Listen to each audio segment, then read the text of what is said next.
Hi and good evening to everybody on the East Coast and good afternoon to everybody on the West Coast. And thank you all for taking time out of your day to join us today.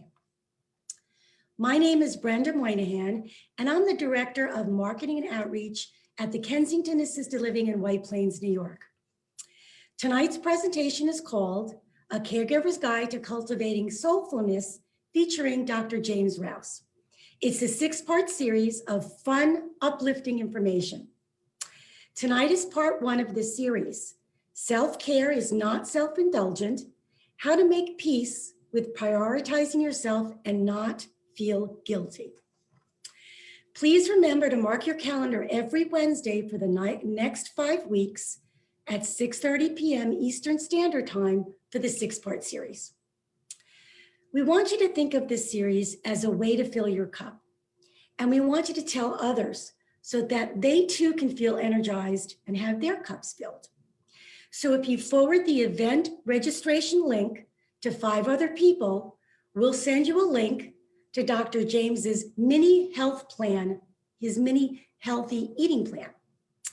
The link to register for the series can be found at the Kensington website at www.thekensingtonwhiteplains.com/events. And before I introduce our speaker, I'd like to briefly give you some information about Kensington Senior Living, or KSL for short. KSL is an assisted living owner-operator with 7 communities open and operating throughout the country. The KSL promise to love and care for your family as we do our own is core to the belief that no aspect of caregiving is more important, than partnership with our residents and their families at every stage of aging.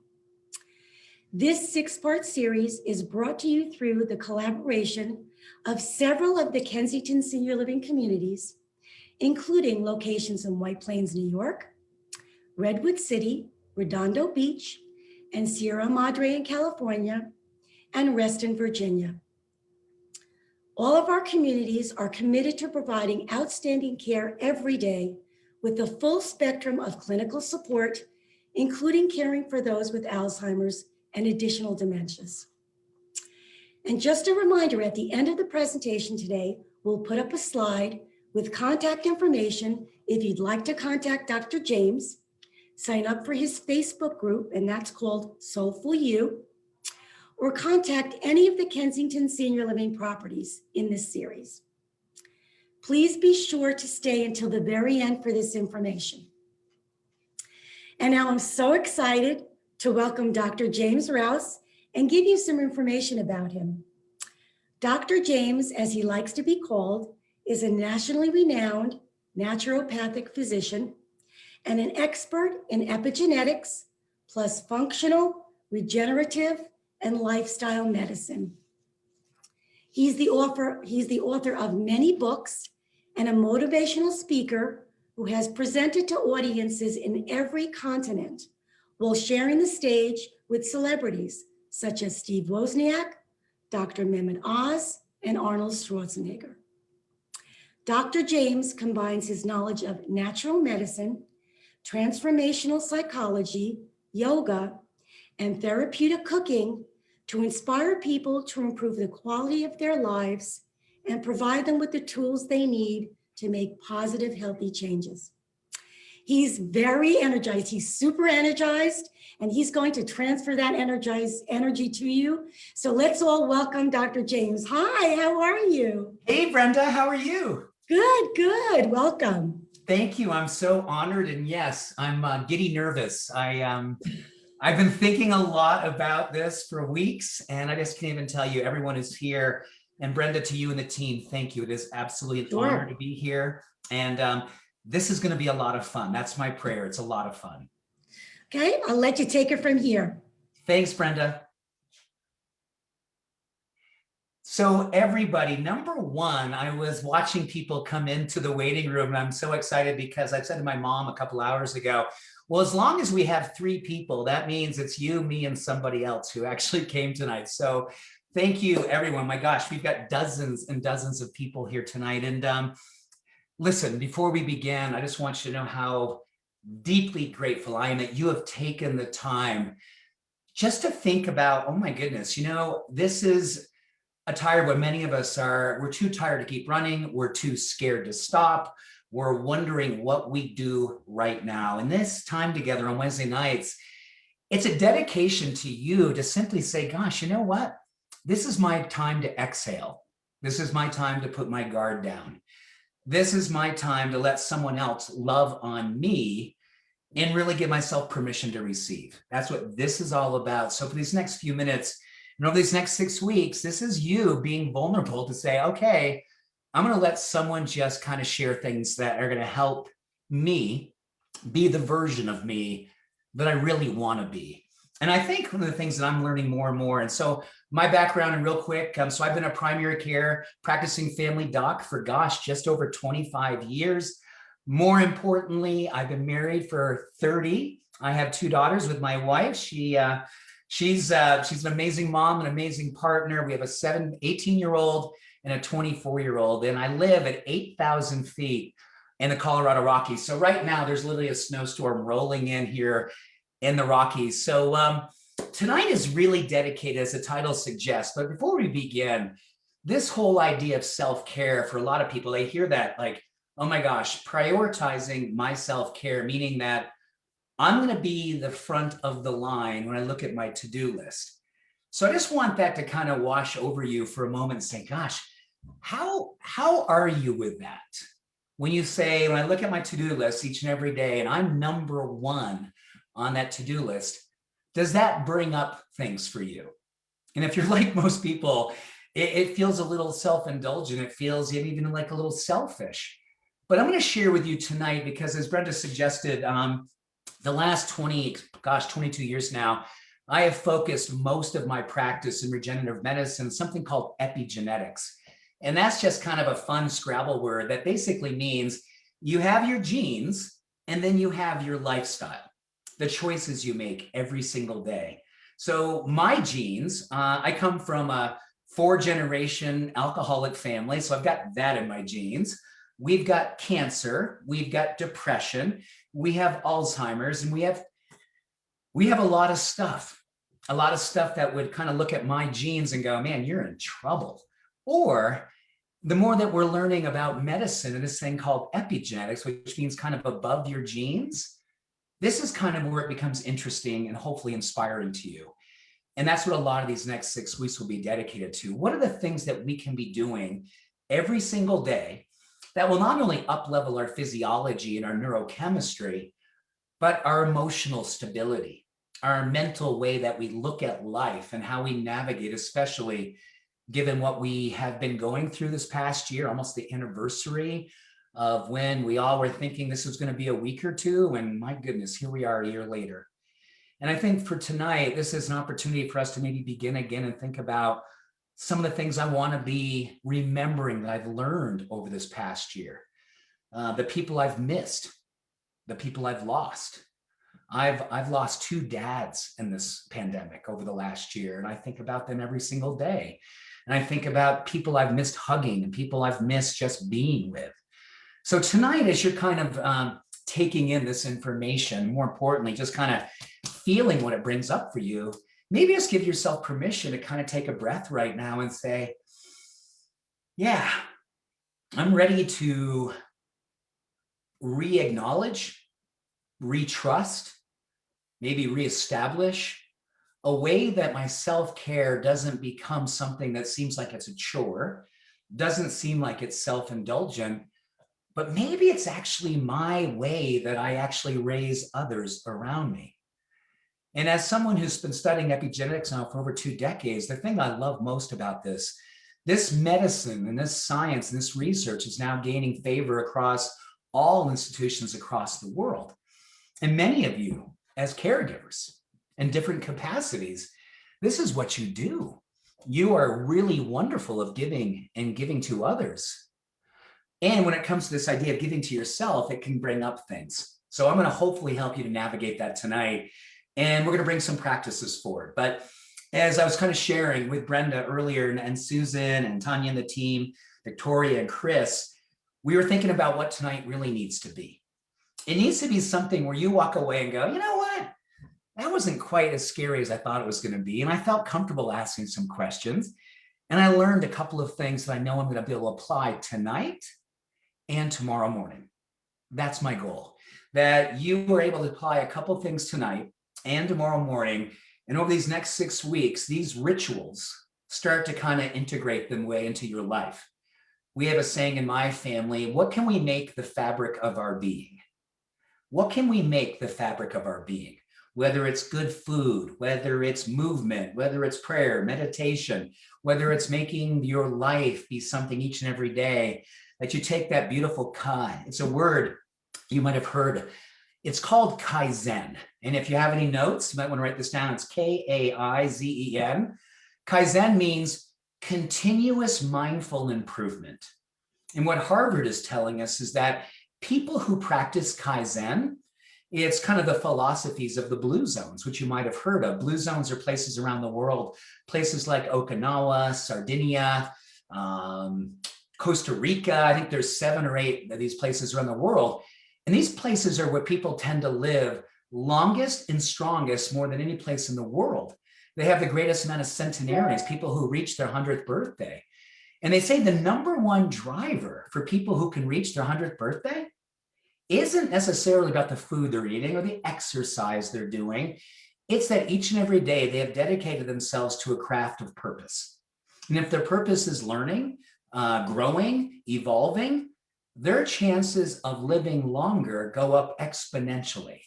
So kind of think of this next 6 weeks. This is like a curriculum for doing all the things that you want to be physiologically, but also happening to emotionally and spiritually, where your whole world kind of goes, oh my goodness, I'm seeing parts of me evolve I never even knew I was open to.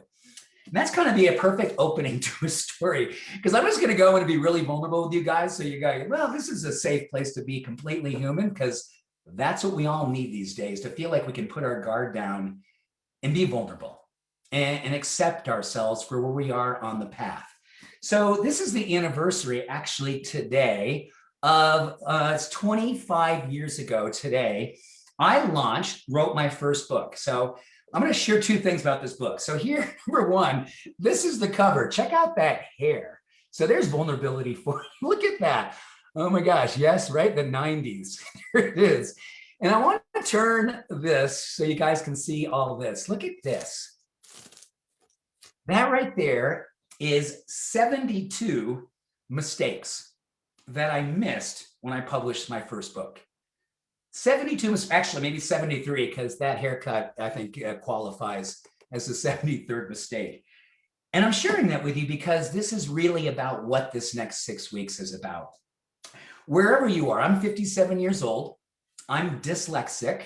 I made a whole ton of mistakes, but I really kind of took that, and yes, I was embarrassed. And yes, I felt awful after I had someone who was much better at grammar than I and spelling go over the editing and go, man, you kind of missed the mark here, James.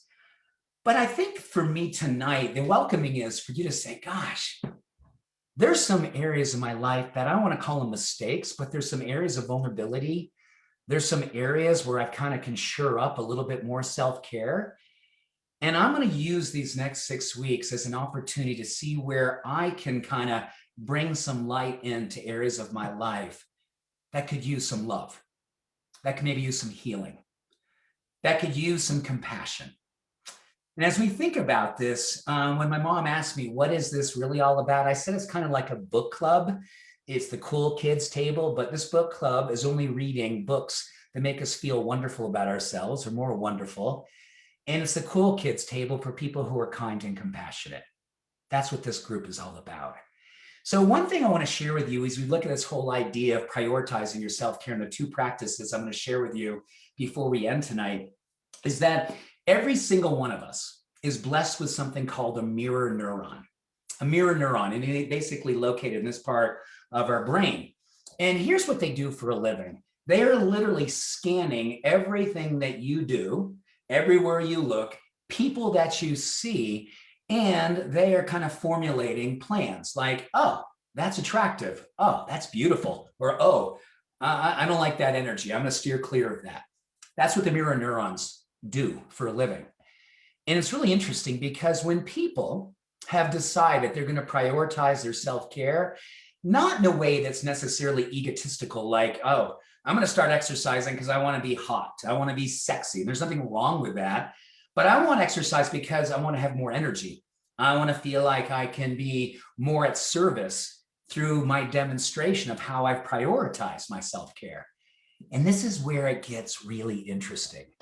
So the mirror neurons follow what is the truth. Breaking that down just simply means that when you wake up in the morning and one of your first things you decide to do is like, I'm going to take a walk.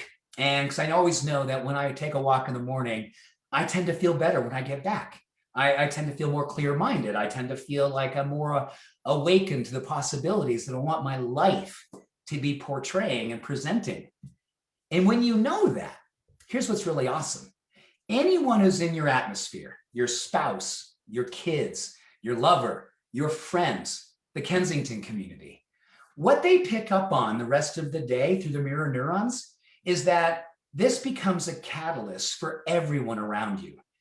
Simply meaning that your self-care, your self-love, your self-compassion, and your self-acceptance demonstrated through different practices literally becomes a form of contagion for everyone who lays eyes on you. The science is impeccable. Simply saying that when people see you after you've done some of your practices, that you've prioritized your self-care, you've done it from a place of love and acceptance, all the people around you, they say like, the one high tide raises all the ships. Your high tide, with whatever practice you put first thing in the morning, whether it's, I'm not going to watch the news. I'm not going to reach for my phone. Instead, I'm going to do a quick prayer. I'm going to do a quick meditation. I'm going to do 5 minutes of yoga. I'm going to take my walk. One thing I'm going to ask all of you to consider is, what do you do the first 15 minutes of your morning? What's the thing that you always do? It's kind of like a routine. Maybe it's a ritual. And is there an opportunity for an upgrade? Can you see yourself going, okay, I do reach for my phone. In fact, I can actually reach for my phone right from my pillow. And what research tells us when we do that, we raise a ton of stress hormones. In the next 8, 12, 14 hours of our day, these stress hormones are circulating inside of us. And they show up in anxiety. They show up in challenging our self-confidence. They show up in, let's just call it, judgment. And we'll call that a big, big umbrella, the judgment umbrella. Gosh, this past year, haven't we become all too good at that, particularly judging ourselves? So the magic of those first 15 minutes of your morning are just that. So think about what you could be doing tomorrow morning that could replace or displace what you typically do when you wake up in the morning. And just maybe write that down or just commit it to memory. And tomorrow morning, I want you to do 2 things, please. There's going to be no shoulds this next 6 weeks, I promise you. But I'm going to ask you to do things because it goes back to the mirror neurons. The more that you are willing to be open, the more that you're willing to be vulnerable, the more that you are ready to see that your life and what your story is about, and how this idea of Kaizen, this continuing improvement practice that you're doing, isn't just for you. Although you will raise so many good things in your life, physiologically, neurochemically, emotionally, and spiritually, everyone around you who lays eyes on you will be raised in that experience. So I would love for you to just begin with that idea. What's going to be my new practice? First thing in the morning, understanding this idea that self-indulgence get completely put away, because now you become a contagious form of social activism. Because when people lay eyes on you, they know, mirror neurons go, oh, that's a person who first thing in the morning takes care of her heart. That's a person first thing in the morning who talks kindly and compassionately and lovingly towards themselves. So if your practice is meditation or prayer or walking silently and just kind of thinking about things you're grateful for, the blessings in your life, that practice changes your brain and changes the minds of people who are around you the rest of the day. How does that possibly make you kind of go, wow, That's not self-indulgent. In fact, that's like a service. That's kind of like me being a catalyst for emotional contagion. That's me kind of raising the roof with just my little practice first thing in the morning, 15 minutes, and how that carries the next 10, 12, 14 hours of the day. The world needs demonstrations of this right now. In fact, what we know, this past year, we've seen 1 billion new cases of what we're going to call sort of a quasi generalized anxiety disorder. People who wake up and the first thing they do is they reach for their phone because they're fearful. The first thing they do when they open their eyes, they say, oh my goodness, what's going to happen today?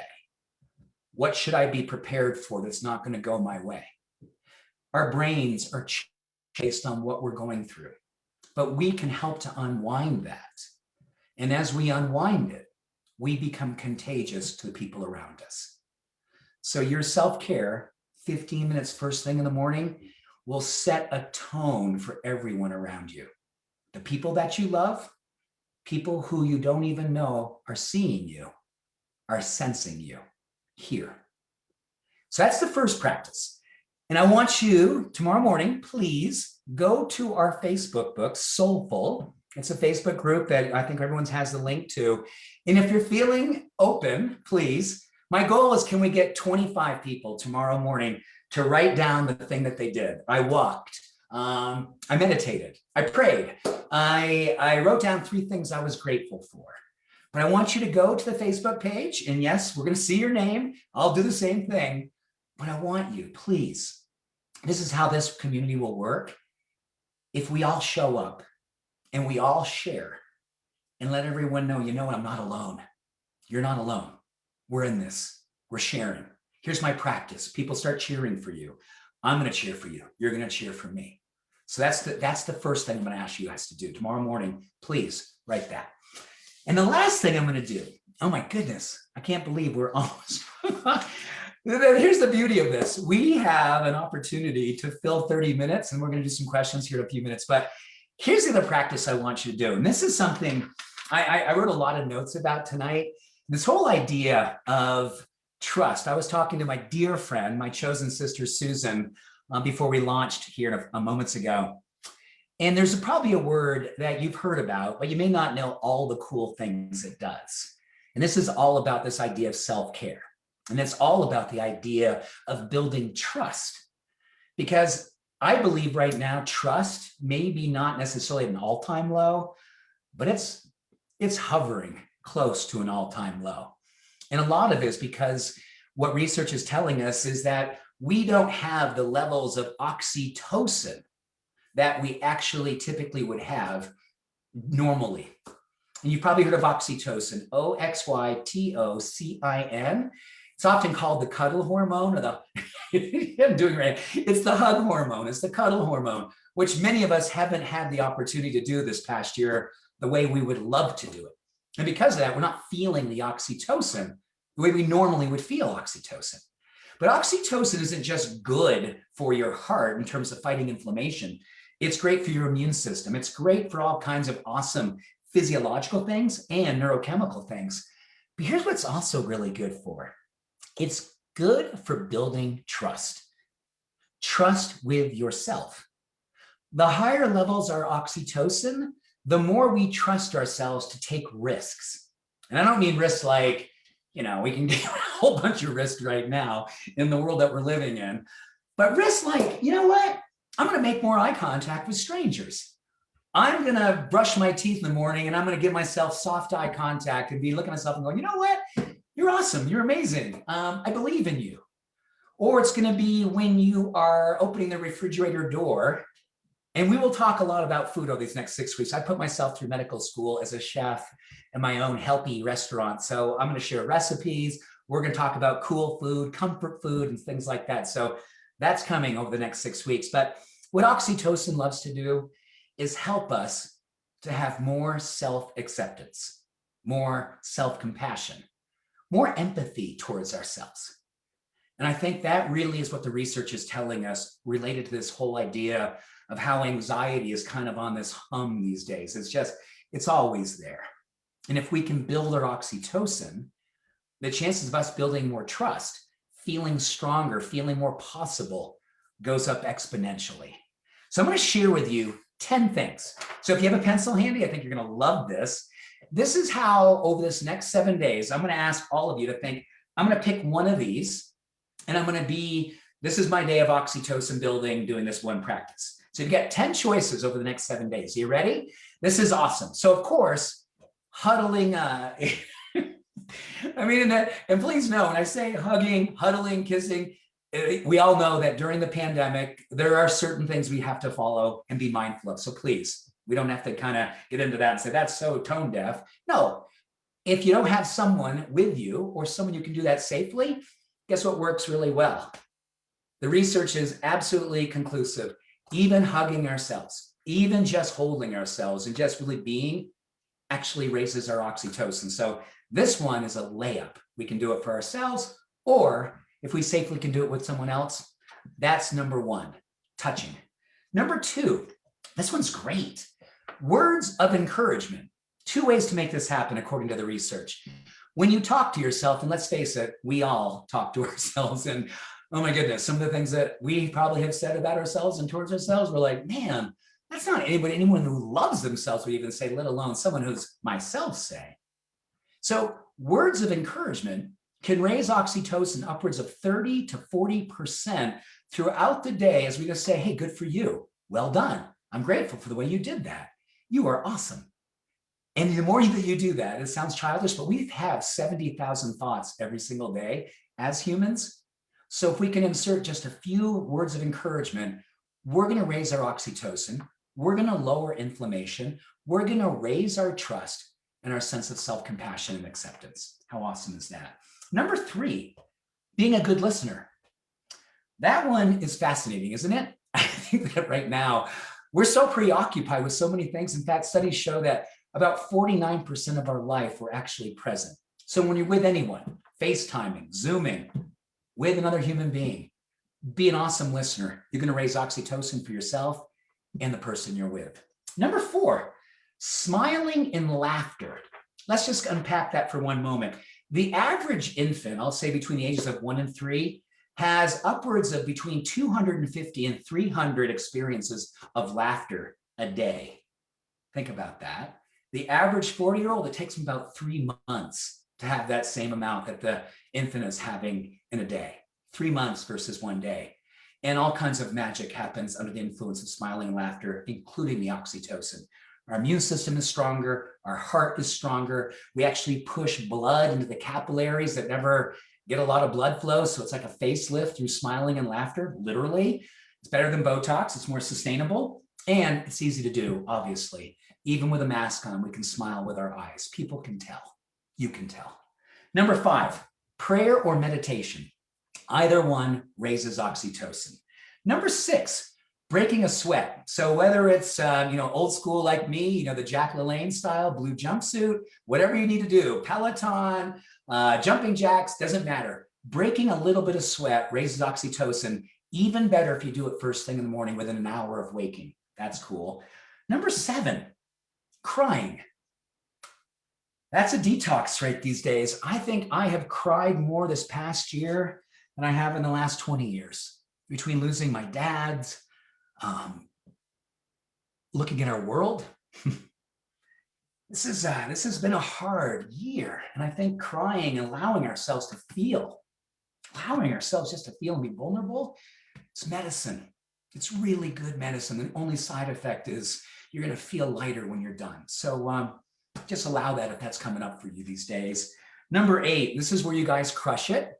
Giving and serving others raises oxytocin. So Kensington community, this is an oxytocin marination festival with what we're doing there. Number 9, creativity. This is so cool because what it says is that basically doing something like art, theater, charades, drumming, singing, any kind of performance or creative endeavor is one of the greatest ways to raise oxytocin. In fact, coming home from work and even just drumming on your countertop, and we'll be in the kitchen here later this month doing some fun stuff. So anything like that. You can just remember, I'm just going to take 3 or 4 minutes. I'm going to put on some awesome music, some Rusted Root, whatever, Frank Sinatra, the age group. In order you do, just give yourself an opportunity to be creative and then write it down like, oh yeah, I did some drumming while I was waiting for the spaghetti to get finished. You know, I did. I listened to Barbara. I'm just using Barbara as a name. I'm going to remember this because the more that we are connected to the things that we're doing and why we do them, we raise our self-confidence. Our mirror neurons get happy. The whole world around us is rising. And number 10, pets. Cuddling a pet. We have rescue dogs here at our house. I am famous in our house and our family for smooching dogs, cats, anything. I'm an animal lover. So if you have one, just spend extra time just kneading their back, you know, that little hind part there. But understanding that these 10 things, yes, they're great for your heart. Yes, they'll help you lower inflammation. Yes, studies show that people live longer when their oxytocin levels are higher and stronger. But more than anything, our sense of trust, our sense of connection, and our willingness to prioritize our self-care goes up exponentially under the influence of these things.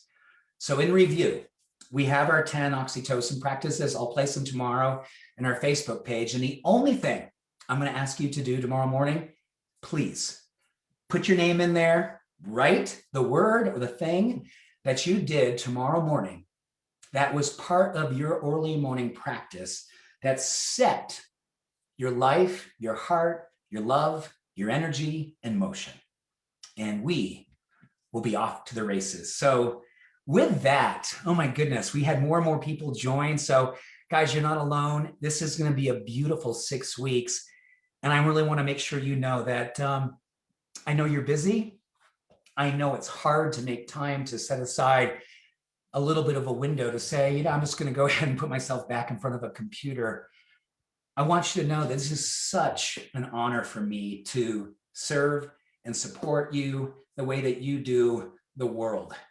And this is a beautiful blessing for me just to have a witnessing of all these people joining tonight. And tomorrow morning, it gets even better. 6 weeks from now, hopefully we've learned all kinds of amazing, cool things. But the best thing,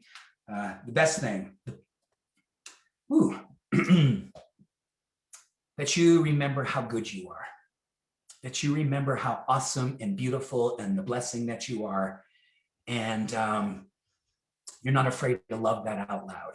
That's what this is all about. And that's why we're doing this. So Brenda, I think I bring you back in for some Q&A, and thanks everybody. What a fun opening. Wow, great information. I have to tell you, I wrote this down. The mirror neurons concept, raising everyone around you. I love that idea. Love that idea. Isn't that so powerful, Brenda? It's like so powerful. When you think like, oh, I'm going to take out 10 minutes and do my yoga, I feel self-indulgent. You go, wait a second. When I go to work, everyone around me, I don't have to say a thing.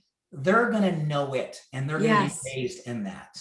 I love that. I love that idea. So you're not only helping yourself, you're helping other people around you. I love it. It's so powerful. It's so powerful. It's so beautiful, right? I mean, listen, everyone here is a ninja in waiting. Tomorrow morning, the ninja workshop begins in earnest. Well, let's open it up to some questions. Folks, there's a Q&A box and also a chat box, either on the bottom of your screen or the top. And we do have some questions. Let's see. The first one is, do you believe re-entry after COVID will be as difficult as a year ago when we entered COVID? Wow. Just my opinion. I think it may even be more difficult. I think what we're learning through science over this past year is that we've remarkably coped. Many of us have just kind of developed a whole new routine of knowing how to do quarantine, knowing how to be more alone, knowing how to be doing things through Zoom. So this question is so good. And I think what we have to understand is that our brains already have something called the negativity bias, meaning that we can kind of hunker down more effectively because that's kind of how we already are in self-protection versus opening back up again and trusting. And that's exactly why, Brenda, it's such a good question. Thank you for asking this question, whoever asked this, because this whole idea of building oxytocin is a part of us helping to build that trust, helping us to feel more open, because it's going to be hard. And we're all going to be kind of getting our training wheels on as we start to go back out in this re-entry phase. And a lot of it's going to be like kind of like sort of gingerly going out there and making sure we don't make a mistake. And how do I do this?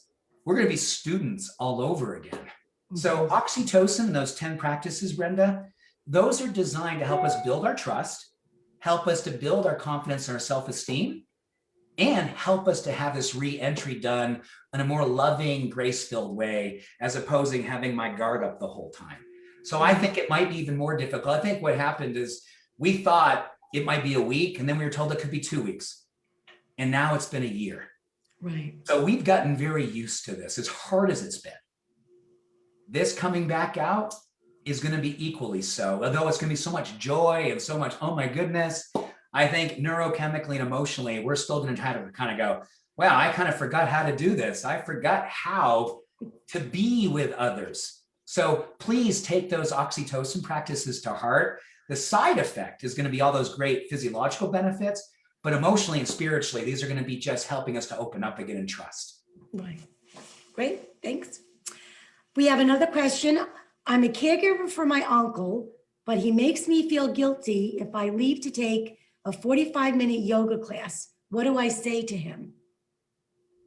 Ooh, here's what I would say. And I don't know your uncle, but here's what I would say. When I come back, I am going to be so excited about what I just did, my ability to be there for you, my ability to really, really fully be present is going to be so much greater because of what I'm going to go and take care of in these 45 minutes. But here's something between you and I've been a yoga teacher for about 32 years now. What we know about yoga is that a couple things happen, but the magic is that one of the things that yoga makes us do, it makes us breathe with our diaphragm. When we do that, we lower our stress, and we also lower 2 chemicals associated with guilt. How about that? So yoga is like anti-guilt medicine. So it may not be perfect with your uncle. He may not understand. You can tell him, I'm going to be better when I come back. I'm going to be more awesome than ever. I can't wait to love on you when I come back in the room. But you know that just the diaphragmatic breathing, the pranayama breathing of yoga actually helps to quelch a lot of that guilt for leaving. And when we come back, we're not carrying the guilt. We come back and we're just a love radiator as opposed to someone carrying some heavy weight. Wow. And I just want you to know, someone just sent in a little message. Dr. James, let's do a yoga with you. You know what? You guys, number 1, yes. Number 2, name it. We could do a Saturday morning class. We can do a Wednesday night. We can take one night. We'll take the last 10 minutes. I'll take you through a yoga sequence that's perfect for bedtime and a little bit of a meditation that'll help you kind of let go of the day. I mean, I've written a book on sleep. That's one of my favorite things to talk about. So we'll talk about sleep later this month, but we're also going to talk about things. So we'll do a yoga class, guys. And we're also going to do some fun cooking stuff together too. I mean, I got to say the Kensington group, Brenda, Susan, Tanya, we are so stoked. And I'm using my 19-year-old vernacular because we have a 19-year-old. We are so stoked to make sure this is something you walk away and go, oh my gosh, that wasn't a workshop. That was life. And I feel like this is the coolest thing. Yoga, yes. Sleep better, yes. Oxytocin marination, count on it. And you are so multi-talented with the food, right? The chef, the yoga, that people can sit there and say, well, I don't like the cooking so much, but I like the yoga. You can provide so much of that information that I think folks are just going to love it. I hope so. And again, what's beautiful, Brenda, we have all talked about this. So everyone tonight, this is your curriculum. So I want you tomorrow, please, Sunday morning, go, hey, James, by the way, I read about blah, blah, blah, or this is really an issue for me and I'm super stuck. Can we talk about this Wednesday? That's what this is about. This is us creating the curriculum together. So Brenda, you know this, we are here to be of service and we're doing this very dynamically. We don't have a set curriculum and we're going, oh, this is what we're doing. I mean, for goodness sakes, guys, look at, I showed that incredibly bad haircut. Look, I mean, look, come on. In 70 plus mistakes. I'm open book here, guys. Let's do this. So we do have time for one more comment, and I want to tell you, someone had said, can we have a dancing Zoom to get energized before the next session? Oh my goodness, yes, as long as you guys don't judge me. I might turn off my video before. I am told by my 2 daughters and my wife, I'm the worst dancer in the world. But here's a fun fact, Brenda. Guess how many Grateful Dead shows I've been to in my life? Guess. 0. 123. So if anyone's ever been to a Grateful Dead show, here's how we dance. So that's it. That's going to be the dance. Okay. That's going to be the dance for me. But so guys, count on it. And there's a great study that just came out, and I'll share it with you guys tomorrow on the Facebook page about dancing and cognition. So if you or people that you love and working with, and you're looking at cognition, you're looking at dementia, you're looking at Alzheimer's, you're looking at different preventative measures, dancing has been shown to be one of the greatest things that we can be doing. 3 minutes a day has shown to actually help to augment the chemistry between left and right hemispheres in the hippocampus. Hippocampus is our memory bank and a lot of our emotions. So we actually feed that when we dance. So whoever wrote that suggestion, I love you, and I will be off camera for the dancing. Hey, listen, I'm with you. 3 minutes? Definitely. So okay, awesome. I want to say, I think someone had asked about the Facebook group, and the group is called Soulful You. And folks, don't worry, that information will be on the end slide, so you can write that down. So no worries about that. We do have to wrap up, so I do want to thank everyone for joining us today, especially Dr. James. Thank you so much. Wonderful, great information, great energy. And I'd also like to thank my colleagues, especially Susan Evans, for getting us to you in all of her work. Thank you. Again, please stay until the very end. You'll get information about how to contact Dr. James, the Facebook group, and how to contact Kensington Senior Living. And remember, part 2 of the series is next week on Wednesday, March 3rd, 6:30 p.m. Eastern Standard Time. Thank you all for joining us today. Thank you. Thank you, Brenda. Love and blessings, everyone. Have a beautiful night. We'll see you in the morning. Great.